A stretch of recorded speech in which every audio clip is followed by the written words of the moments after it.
as you can see, this one covers my Star Wars Return of the Jedi sticker album made by Panini, 1983. I've had this since 1983. Following on from my The Empire Strikes Back sticker album, which I did a video on a few months ago, and also my Star Wars cards, original Star Wars cards that I collected in the late 70s, which I did a couple of videos on about a year ago. These are the sort of things that will stay with me for the rest of my life. And obviously my children, grandchildren and great-grandchildren will obviously cherish the cards and sticker albums as well. So let's dive in. This is not too badly filled out, this one. My Empire Strikes Back album had lots of gaps.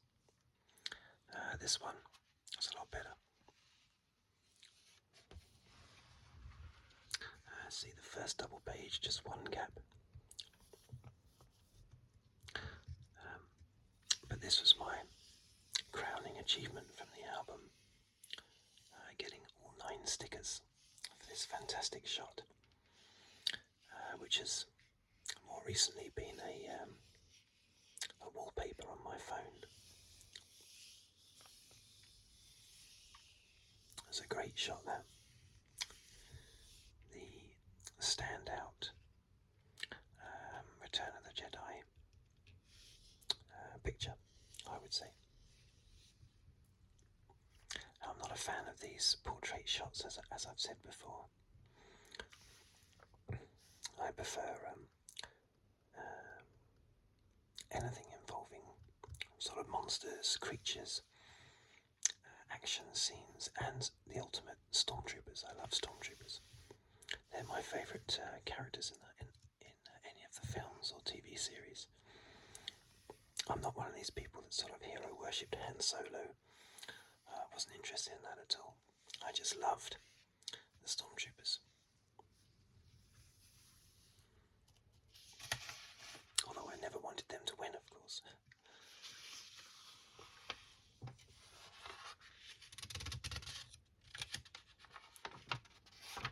Okay. So Luke Skywalker. A few Luke Skywalker stickers there. See, that is what I would call an incredibly uninteresting sticker. Boring pretty much. There's nothing going on there. Same with this one as well. The stickers on this double page are not tremendously exciting. Now, as I mentioned in The Empire Strikes Back, when I did my sticker album on video, that the captions were very sort of childlike. There would be something like Han Solo, he's a really good guy, or Darth Vader, let's hope he doesn't kill anyone we like. I mean, very sort of childlike and talking down to the kids. But just looking at these, the captions in here so far are not too bad. I mean, that's very grown up. Han Solo is played by Harrison Ford. It just tells you the information. Han Solo was a freewheeling space smuggler in the original Star Wars. Yeah, the captions in this album are a lot better.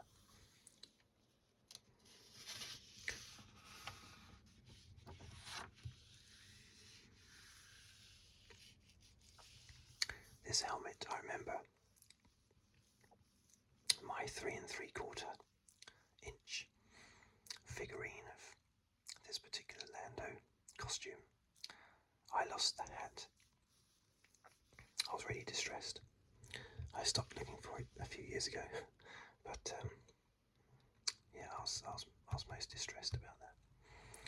Actually, I've lost the figure since, so it doesn't really matter. But yeah, I was very distressed at the time that I lost that hat because it's a really nice one. Again, not really much going on in these pictures, I don't think, these stickers. Not particularly interesting. Now this is more interesting. I love that one, that was one of my favourite stickers I remember. Gamorrean Guard. A monstrous hulking Gamorrean Guard. Now this guy, I don't remember seeing him in Jabba's palace in the films. In the film. He's got the sort of face that you would remember, hasn't he? But I do remember seeing him, I do remember his sticker in this album. Looking at it a lot and wondering, has he had a bad accident?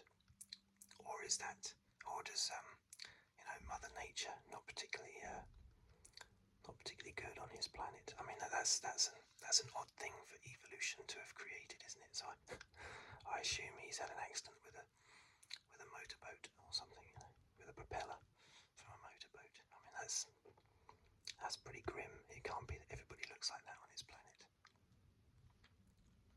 That's the problem with some of the creatures in Star Wars. There's no way that evolution would have created those creatures. A Salacious Crumb, or I thought his full name was Salacious B. Crumb. There was that initial in the middle, Salacious B. Crumb. And that's what I remember. And I remember thinking that that's probably George Lucas's attempt at, making it a bit humorous. The B standing for bread, Salacious Breadcrumb. He would give strange names to some of his characters and some of his creatures that were clearly a bit sort of jokey.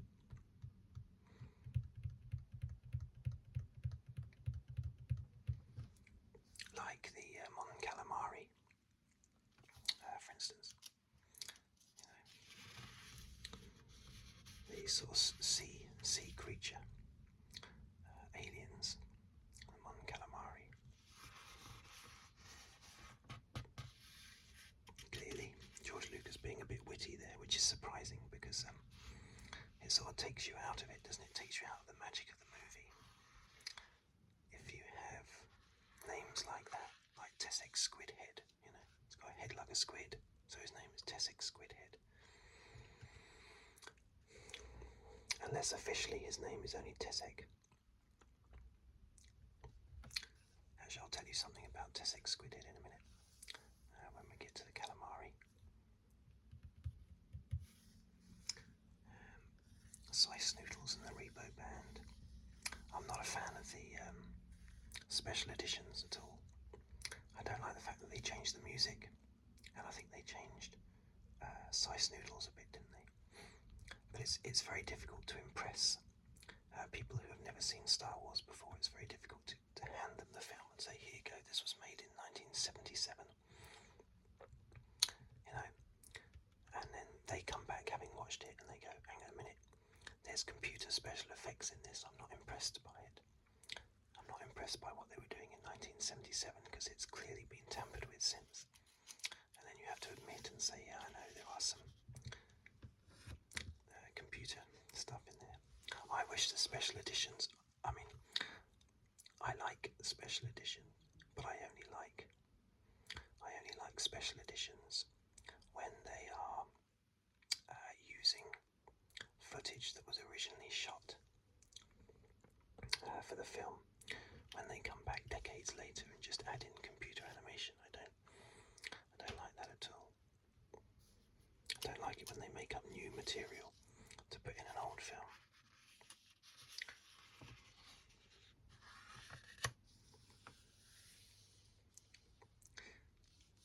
This is a great page as well.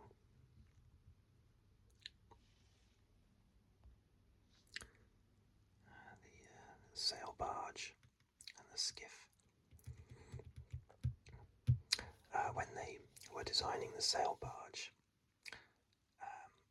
they didn't want to have sails like a ship on there because they thought that would look really old-fashioned and not sophisticated enough for the sort of anti-gravity device, anti-gravity vehicle that the sail barge is. So in the end, instead of having sails going straight up like on a ship, they turned them into shade, basically, and just had them like sails going across the top to provide shade instead. Yeah, these are great pictures. I love these pictures. Even that one's not too bad.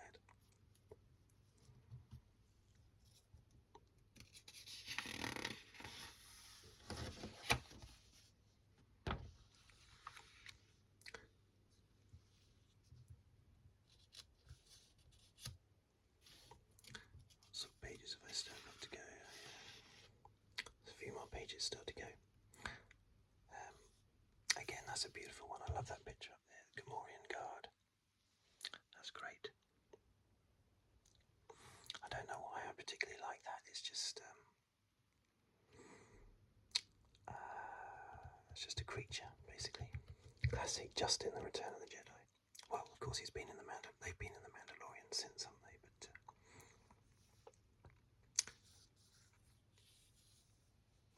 not many Stormtrooper stickers in this album, unfortunately.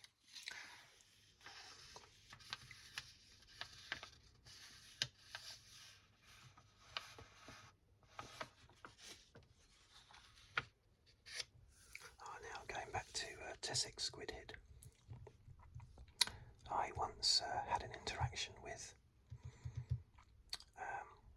the guy who played Tessek Squidhead. Had a conversation with him. I bumped into him on his way back from a convention in Denmark, basically.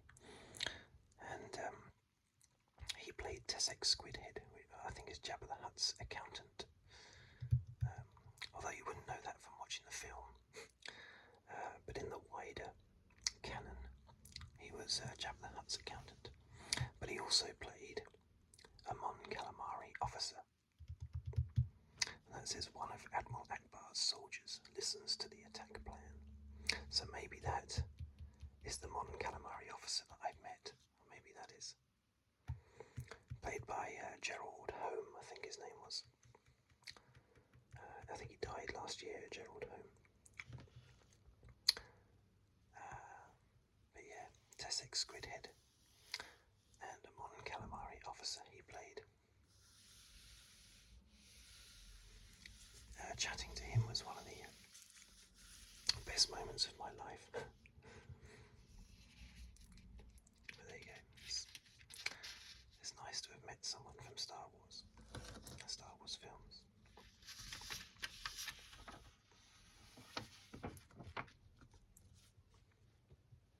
The Ewoks, they got a lot of criticism at the time. I don't remember the criticism when I was 12.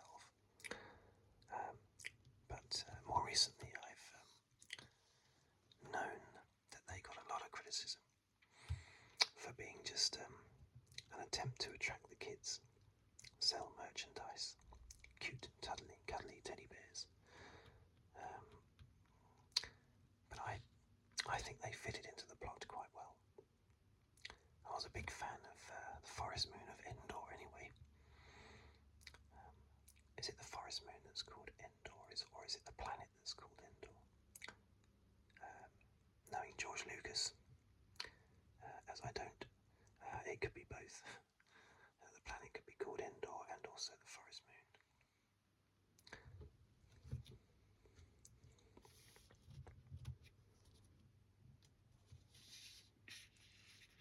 It's a bit like that planet on Rogue One. The city that gets destroyed in Rogue One, what's its name? I can't remember, but it's a bit confusing. It's not 100% clear whether it's the planet that has that name or the city that has that name. But I've forgotten what the name is actually. In Rogue One, the sort of on that desert planet, that doesn't narrow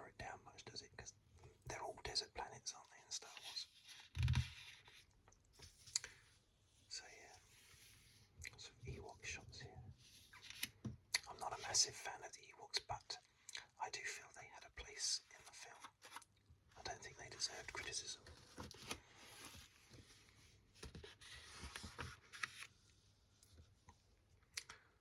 Scout Troopers.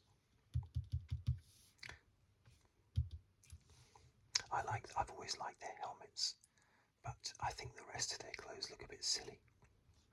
If you see a full Scout Trooper standing, like in The Mandalorian as well, they just look a bit crumpled and frumpy. They look a bit of a mess, quite frankly. Probably because of the trousers. Whereas Stormtroopers are completely covered. But the helmets are really nice.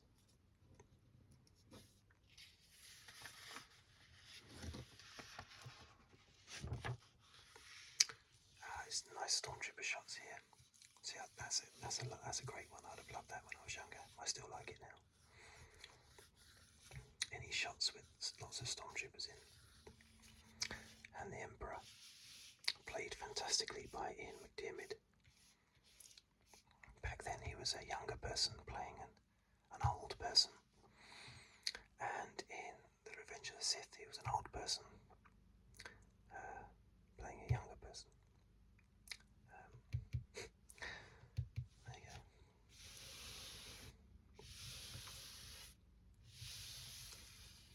Lightsaber duels, which were just, back in the original films, it was just about whacking each other as if you had a big heavy sword. None of the wonderful finesse that you get in the prequels. The prequel lightsaber duels are fantastic, and it's a shame that the sequel ones were more like the original trilogy and not like the prequel trilogy. That's a shame, that was. I don't know why they made the lightsaber duels in the sequel trilogy so clumsy.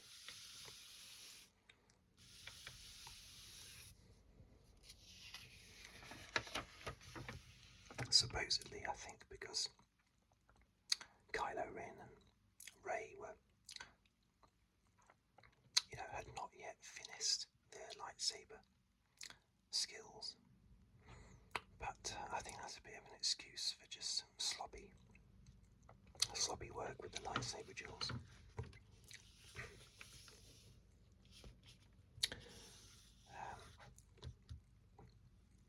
I specifically remember trying to find that sticker.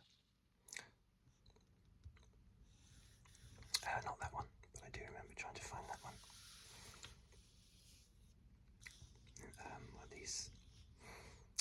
What are they called? Imperial shuttle, I think. Basically, just an Imperial shuttle, aren't they? I forget what these are called. Now, the Millennium Falcon was originally going to be a long ship. Basically, it was going to be the 10T4. What became the 10T4, the blockade runner, at the beginning of Star Wars, that was actually the ship that was going to be the Millennium Falcon. But George Lucas wanted to go a completely different way when he found out that the TV series Space 1999 was going to be released just before Star Wars. And in that they have long ships. So he said, change the shape of the ship, I want something completely different. And he said, go completely the other way, like a round, like a plate shape. So his artists went and created this, the flat plate of the Millennium Falcon. But they didn't have time to, for some reason, design a cockpit. So they just nicked the cockpit of the previous spaceship and stuck it on the side here. They couldn't put it up here. It looks silly, so they had to stick it on the side. That's why the cockpit for the Millennium Falcon is on the side, because it was that shape and that was the only place they could put it. But that then meant that the other ship that was about to be the 10T4 blockade runner, it didn't have a cockpit. And they didn't have time to design one, so they just looked around the workshop and found 2 empty coffee cups. So they stuck those 2 empty coffee cups together like that and stuck it on the end of the 10T4, and that's why it's got that like hammerhead look to the end of the ship, which is probably why it then became known as a blockade runner to ram raid that Star Destroyer in Rogue One. You know, it's all because it had a couple of coffee cups stuck on the end of it, which I think is really interesting. It's my favourite Star Wars fact, that is. But you take a look at the 10T4 and you'll see those two coffee cups at the front of the ship.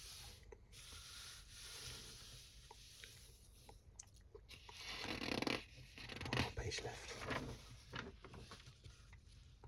Okay, so the last ones I don't have. Our heroes have triumphed over the forces of evil. Now destiny takes their lives in new directions. I wonder what those two stickers were. Probably Leia, Anne and Luke, sort of hugging each other, arms around each other, looking at the three Force ghosts off to one side. But anyway, there you have it.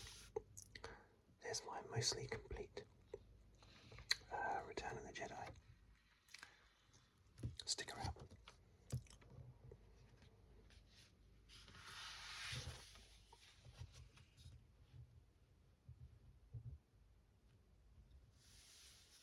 Let's just move it down a little bit, because I might use this as my thumbnail on the video. Have to lower it a little bit to make sure the title shows on the thumbnail. Title of the album.